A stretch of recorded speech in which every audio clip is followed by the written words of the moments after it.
Welcome to Fascinating People with Sheilah Mitchell. Today we are really blessed to have two guests, Emily and Kimberly, Freedom Over Fear and the Iowa Mama Bears. They are extraordinary, not just fascinating, truly extraordinary, courageous, and we want to hear their story. So Emily, welcome to Fascinating People. Thank you so much, Sheilah. We really appreciate being here and being before your viewers. We would like to say that everyone needs to get up there to the school boards. Our story began when our children were both harmed by these abusive mask policies. This is child abuse on these children. And when we began going before the school board on March 22nd, was our first time that we began this. We told them that's exactly what it was, and they did not like it. And in fact, they retaliated against both of our girls. So my daughter, Evie, is a special education student. She's 9 years old. I knew these masks were harming her. She would cry every day, "Please don't make me go to school with a mask." And I couldn't do it anymore. I had to try and go before the school board and let them hear and work with them. I thought they would be reasonable and work with us. However, we were mistaken. When I turned in the religious exemption, they immediately isolated my daughter. They put her behind a plexiglass wall. So imagine a special education student who's supposed to work with an associate 50% of the day, okay? Kind of like a prisoner where you have the wall and you can put your hand up to it, but you can't touch anyone. That is exactly the way they treated my daughter. And they would not let her get within 6 feet of anyone in the school building at all. And then Kimberly, at the same time, her daughter Olivia was suffering physically. And so we were going through something at the same time, and I'll let you hear from her about that. Hi, thank you for having us on. My little girl is Olivia. She was 6 years old and in kindergarten at the time, and she developed a staph infection because of these masks that were forced on my child, because these schools would not let up.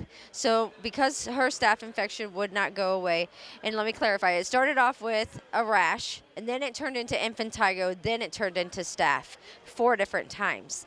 And so because of this, the doctor wrote her a medical exemption. Due to the medical exemption, the school then segregated my child. They told her that since she couldn't wear the same type of mask as everybody else in school, she was to be forced on one side of the room and everybody on the other. She was not allowed to play with any kids. She can't go out recess with any kids. She couldn't sit at lunch. She was isolated the entire time. It is very much so child abuse. And like Emily said, we went up against the school board. And when we did, they retaliated against using our little girls. They used my little girl, Olivia, because all the while we went in with the December 7th is when I turned in the medical exemption. And on March 23rd is when they segregated my child even more and put her behind a plexiglass wall because we spoke up. They forced her into the principal's office, made her sit in the principal's office that next day, made her eat lunch in there, all because she didn't want to wear a mask or a shield. And I said, you know what? She has a medical exemption not to wear either one. She does not have to have this on her face. And they said, well, this is the protocol. We have to do this. And they put her in the plexiglass. I had no idea this was even happening until Olivia came home that afternoon crying, saying, Mom, they put me behind this thing. I don't know what it is, but it was this big and it was clear. And she's like, I can see out of it, but nobody can come near me. And I couldn't get out. And I called the school. I called Miss Ryan at Northeast Elementary in Ankeny, Iowa. I said, what are you doing to my child?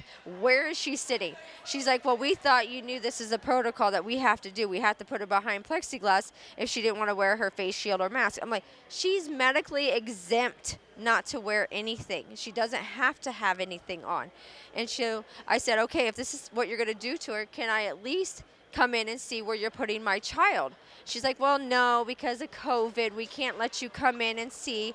I was like, okay, can you send me a picture like you did before? And she's like, well, I don't know if we're going to do that because the last one we sent to you, you put on social media. And I said, that's exactly where this was going to go.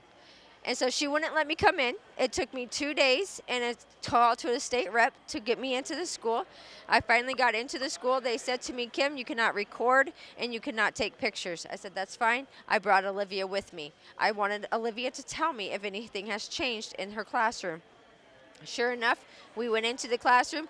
Everything was taken down. Everything was back to normal. And I asked Miss Ryan, I'm like, where's her desk and why is it moved? Where is everything? She's like, well, we just did it for that one day because we thought your little girl was protesting.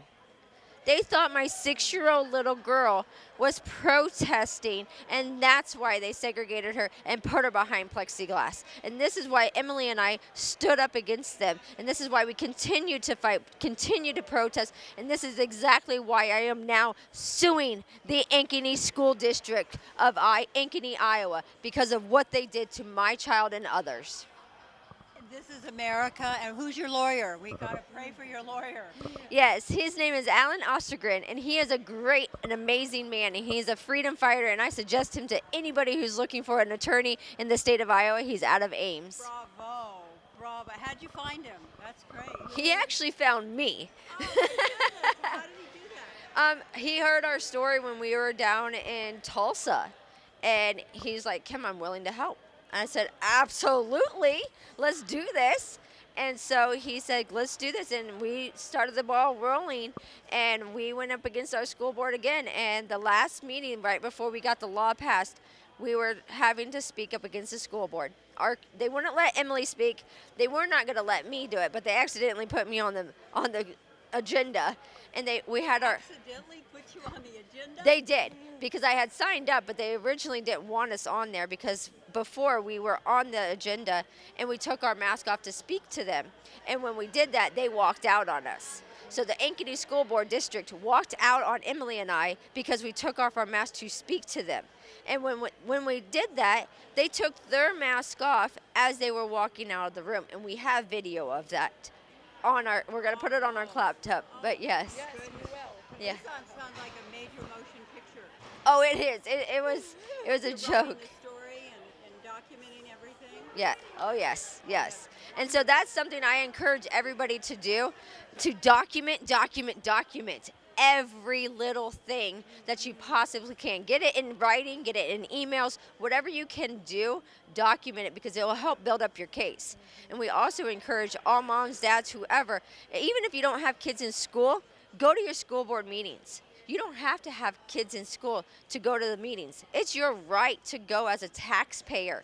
And you can be just a listening ear or a watchful eye. And if you see or hear something that's a little off or you don't think it's right and you don't want kids to be taught, say something. Speak up. And we encourage you guys to please do this because it's going to take all of us fighting together to overcome all of this. Absolutely. This is tyranny. It is. Absolutely. And this is supposed to be America, the land of the free. I'm just amazed at, and when is the court case coming to, we can pray for you? Unfortunately, our court date is not until February of 2023. Oh, Yes. my. So, How did they do that to you? my attorney said it was actually just because everything was pushed back because of COVID. So the year that the COVID was down in the systems, everything's already backed up that far. But it's actually a blessing in disguise because who knows what the outcome's going to be in 2023, and it could be ruling in our favor even more. So. We're members of the St. Louis for Safe Technology, and we are seeing that they're putting towers and 5G that cause brain cancer in schools here in the St. Louis and the Missouri area. Are they doing that in Iowa? Is your daughter in jeopardy in her school because of the electromagnetics and the 5G? I believe so. There is towers going up everywhere in Ankeny. And I mean, of course, they try to disguise them by making them look like trees. But there is towers. There was actually one built right next to Prairie Ridge Middle School in the baseball fields. There's one smack dab in the middle of that. And I'm afraid that will happen sometime. I mean, I hear it's conspiracy theory all the time, but it's not. It is proven fact that this 5G radiation can cause harm and has caused harm. And I hope they take them down. I mean, I hope people start waking up and just take them down. There's a documentary called Take Back Your Power, and it features a mother who got a call from her son who was in college in San Diego. And he called and he said, "Mom, I'm projectile vomiting. I don't know why." And within 2 weeks, he was dead from a brain cancer. It's apparently the same thing that Ted Kennedy died from the cell phones. And my son had testicular cancer from carrying the cell phone when it was 2G in his pocket. And then, of course, doctors right away gave him the worst kind of pain medication, oxycodone. And then his brain was gone. He couldn't make good decisions for himself. And he was over 21. So I'm telling you, we here have been going to the school board meetings, and they are doing everything to sabotage us. And you follow the dollar, it's unbelievable. So I just pray that we are going to have win-win and be celebrating that we're on the right side of history and we've awakened this nation.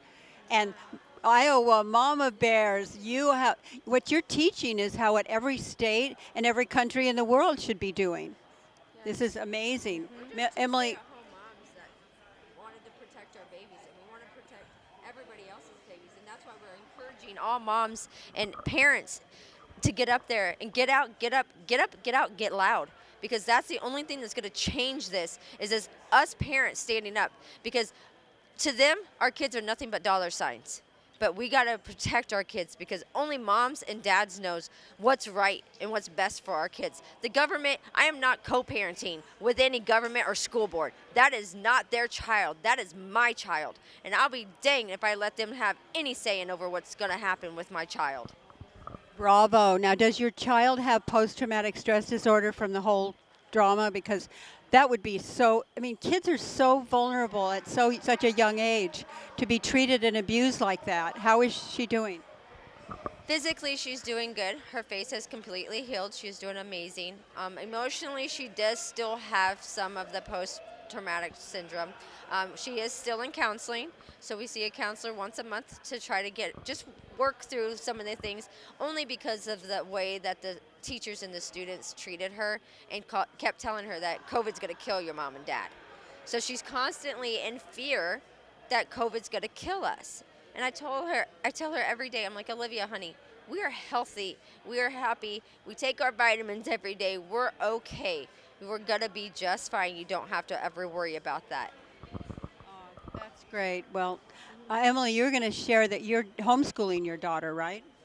I'm homeschooling my older 3 children. So I have 2 in high school, 1 in middle school. And Evie, unfortunately, I had her enrolled in a Christian school when this all began, but they were not able to meet her needs. And so the school had to let her go after 2 weeks. I was devastated at that, but I knew that God had a plan. I didn't know what that was. But now I know it ended with getting this law passed through these 5 legislators, listening to our stories, getting to the state capitol, reporting our story on the Capitol floor and giving them the truth about what was going on in the schools and how these masks are harming children. They are absolutely child abuse. And so we called it out for what it was. The legislators heard us, and they said, we're going to draft up legislation. And we thought, well, great. When's that going to happen? We're going to draft the Up legislation. legislation. We're going to draft a bill concerning what you're talking about, because we said we need it to be optional for masks in all of Iowa. And they agreed with us. And it passed 52 to 34 that very day. We said, oh, thank you, Lord. Thank you, Lord. It was a miracle.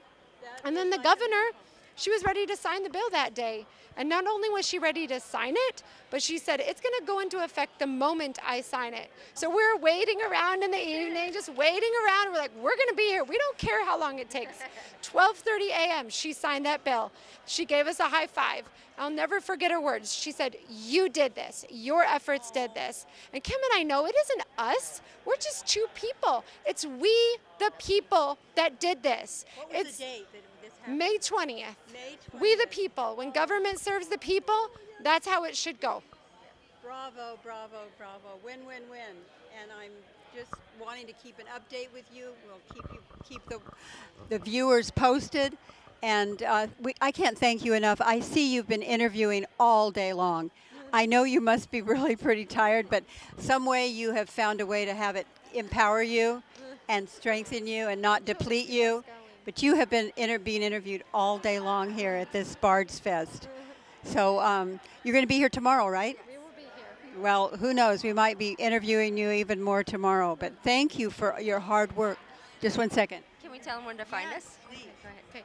You can find us at Freedom Over Fear. So our logo, Freedom Over Fear.get, C as in cat, card, CARD.com. That's Freedom overfear.getccard.com. And we are also on Clout Hub. We have a new channel, and we are so excited because we want to give this channel to we the people. This is going to be dedicated to all the moms, dads, aunts, and uncles who have children in their lives that are suffering, that need their stories told, whether it's from the mask injury, emotional, social, physical, or it's from the vaccine, the injury from the vaccine. We want to give you a voice because for too long you have been silent. So please reach out to us on Clout Hub, and we would love to get in touch with you and to honor you in that way and to get your story out there because you matter.